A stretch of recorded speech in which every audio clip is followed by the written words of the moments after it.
Kumar sir, உங்களுடைய பார்வை என்ன? சாரும் கேள்வி எழுப்பியிருக்காரு. மற்ற மாநிலங்களுக்கு வந்து அறிவிக்கிறாங்க, கூட்டணி மாநிலங்களுக்கு அறிவிக்கிறாங்க, தமிழ்நாட்டுக்கோ இல்லை தென் மாநிலங்களுக்கு வந்து அறிவிக்கிறதில்ல அப்படிங்கிறத பார்வை. நான் கடைசியில் முடிக்கும்போது அதுக்கு நல்ல நிறைவாக சொல்லிடுறேன். சொல்ல அதாவது 52லேருந்து நீங்கள் இப்போ 2025 வரைக்கும் கிட்டத்தட்ட 73 ஆண்டுகள் பட்ஜெட்டில் நான் ஒரு 15லேருந்து 20 வருஷம் நான் இதை ஃபாலோ பண்ணியிருக்கேன் ரெகுலராக.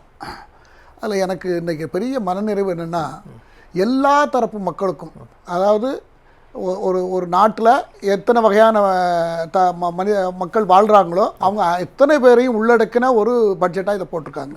இந்த பட்ஜெட்டுடைய மொத்த வேல்யூ வந்து 50,65,325 கோடி. அதில் எக்ஸ்பெண்டிச்சரை வந்து அவங்க எப்படி பண்ணியிருக்காங்கன்னா 48,20,912 கோடின்னு இது பண்ணியிருக்காங்க. இதில் கூட குறைச்சல் இருக்கிறத 2 பேரும் சார்லாம் சொன்னாங்க. நான் அதை பற்றி சொல்ல சார், அது ஒரு சின்ன கரெக்ஷன் சின்னதாக சார். 25-26 பட்ஜெட் இன்னும் ஆரம்பிக்கவே இல்லைங்க. அதை ப்ரெசென்ட் பண்ணிருக்காங்க. இல்லை அதை ப்ரெசென்ட் பண்ணியிருக்காங்க. இப்போ நம்ம சொன்ன குறையெல்லாம் 6 மாதத்துக்குள்ளே அவங்க ப்ரெசென்ட் பண்ண பட்ஜெட்டில் என்ன சொன்னாங்களோ அதிலிருந்து கிட்டத்தட்ட 2.88 லட்சம் கோடி ரூபாய் செலவை குறைச்சிருக்காங்க. குறைக்கப்பட்டிருக்கு.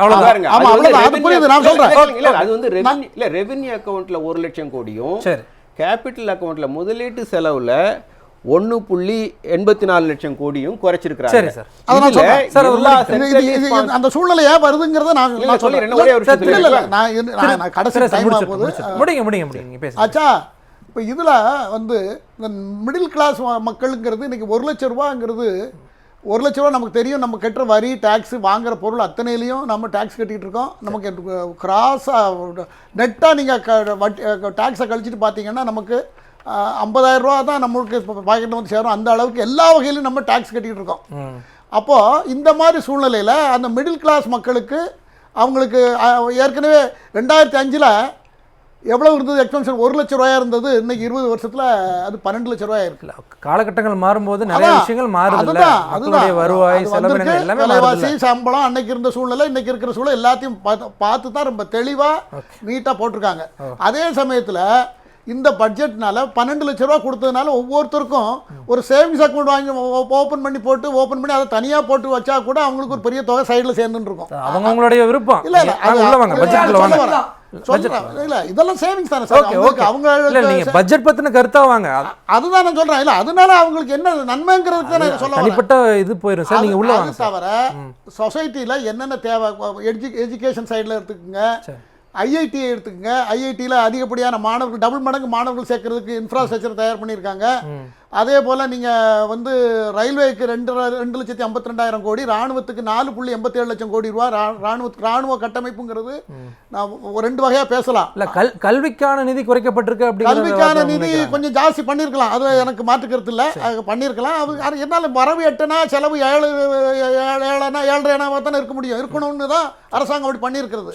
ஏன்னா 14லேருந்து நீங்கள் பார்த்தீங்கன்னா கடனை எவ்வளோ கடனை திருப்பி அடைச்சு, அது இன்னொரு விவாதத்துக்கு போயிடும். அதனால் நான் அதை சொல்ல வரல. கடனை வாங்கிட்டே இருக்கிறது போல கடனை திருப்பி கொடுத்துக்கிட்டு இருக்கோங்கிறதுக்காக நான் அதை சொல்ல வரேன். ஆகையினால வரவு 8 செலவு 7,5 தான் இருக்கணுங்கிறது தான் இதோட பட்ஜெட்டோட நோக்கம்.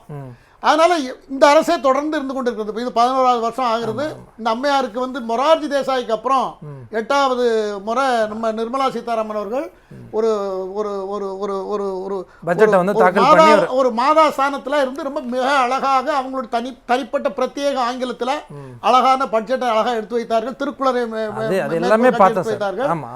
பல விஷயங்கள். அது போல நீங்க யூஜிசிக்கு வழங்கக்கூடிய ஃபண்ட்ஸ் குறைச்சிருக்காங்க சார். அது குறித்து உங்களுடைய பார்வை என்ன? அதான் யூஜிசிக்கு வந்து கிராண்ட்ஸ் வந்து மற்ற எல்லா பணிகளுக்கும் கொடுக்கணும், அதையவே குறைச்சிருக்காங்க அப்படிங்கிற அந்த விமர்சனம். அதுதான் நான் அதுக்கு ஒரே பார்த்து சொன்னேன்.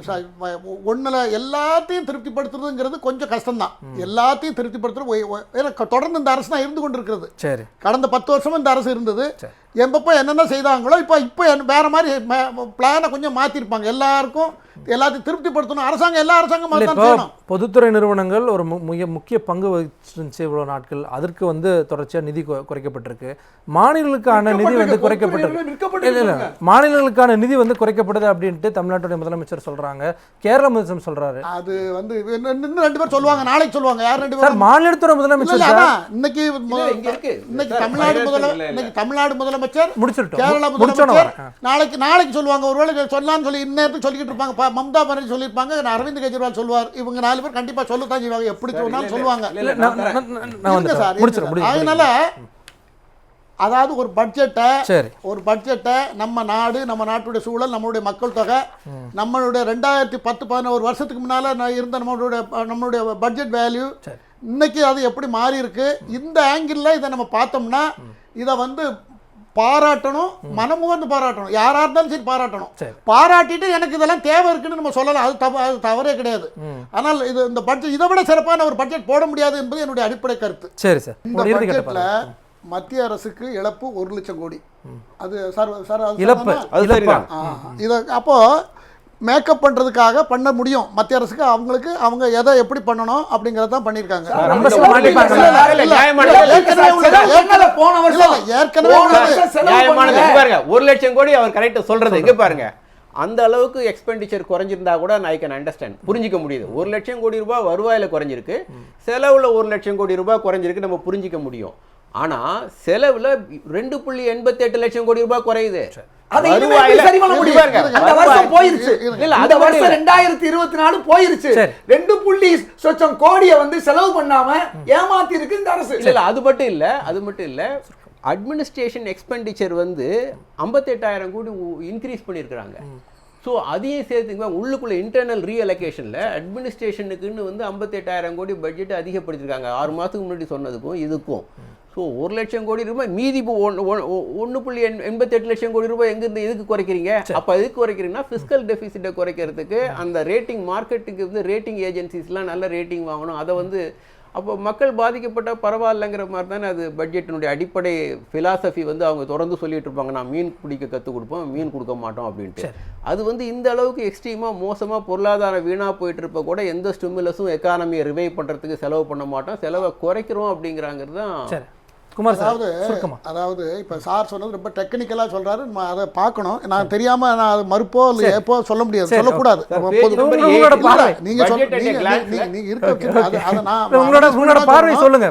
இப்போ இந்த அரசு, இப்போ நம்ம ஊர் மாணவர்கள் நிறைய வெளிநாட்டில் படிச்சுட்டு இருக்காங்க. இப்போ ஒரு பெரிய அற்புதமான ஸ்கீம் பண்ணியிருக்கிறது. ஏன்னா வெளிநாட்டில் 10 லட்ச ரூபா வரைக்கும் முன்னாலாம் டிடக்ஷன் கொடுத்து, முன்னாலாம் அது கிடையாது, நிறைய பணத்தை எடுத்துக்கிட்டு இருந்தாங்க. இப்போ 10 லட்சம் வரைக்கும் அனுப்பலாம். ஒரு ட்ரீட்மெண்ட்டுக்கு போகிறாங்க, அங்கே பணம் செலவாகுது, அங்கே பணம் முடியலன்னா அங்கே அனுப்பலாம், எஜுகேஷனுக்கு அனுப்பலாம். அதே போல் சீனியர் சிட்டிசன் எங்களை போல் நம்ம இதே எல்லாருக்கும் அவங்களுக்கு ஒரு 50,000 இருந்தது 1 லட்சம் ஆகியிருக்காங்க. அதுபோல் வந்து ஸ்கூலில் வந்து எல்லாமே ஆன்லைனில், அதாவது இன்டர்நெட் ஃபெசிலிட்டிஸ் பண்ணி கொடுத்துருக்காங்க. இதை தவிர வேற இன்னும் நிறைய, அதாவது பழங்குடி மக்களுக்கு ஸ்மார்ட் ஸ்கீம்ல அவங்களுக்கு சிறு தொழிலுக்காக நிறைய உதவி பண்ணியிருக்காங்க. செக்டரையும் திருப்திப்படுத்துற அளவுக்கு அமெரிக்காவில இருந்து 30,000 பேர் வர போறாங்க. எல்லாம் நாங்க பாத்துக்கிறோம் சொன்னீங்களா? அந்த 30,000 பேருக்கு ஏதாவது வழி இருக்கா இந்த அரசு பண்ணிருக்காங்க? அறிவிப்பு ஆக்சுவலா என்ன பட்ஜெட்ல பண்ணிருக்காங்க? இதெல்லாம் அறிவிப்புனாலும் கூட குடியரசுத் தலைவருடைய ஸ்டேட்மெண்ட் இன்னைக்கு நிர்மலா சீதாராமன் அதை கன்ஃபார்ம் பண்ணிருக்காங்க. ஆகையினால என்ன ஸ்டேட்மென்ட் பண்ணிருக்காங்க? இல்ல இந்த திட்டங்கள்லாம் இருக்குன்னு அவங்க சொல்லியிருக்காங்க. அவங்க ஸ்டேட்மெண்ட் நான் உங்களுக்கு சொல்றேன். ஆக இப்படி எல்லாம் இருக்கிறதுனால ஒரு சமூகத்துல எல்லா தரப்பு மக்களையும் திருப்திப்படுத்தி நாட்டை வளர்ந்த நாடு அந்தஸ்துக்கு கொண்டு போறதுக்கு என்னென்ன தேவையோ அதை பண்ணியிருக்காங்கிறது தான் என்னுடைய கடைசி வாதம்.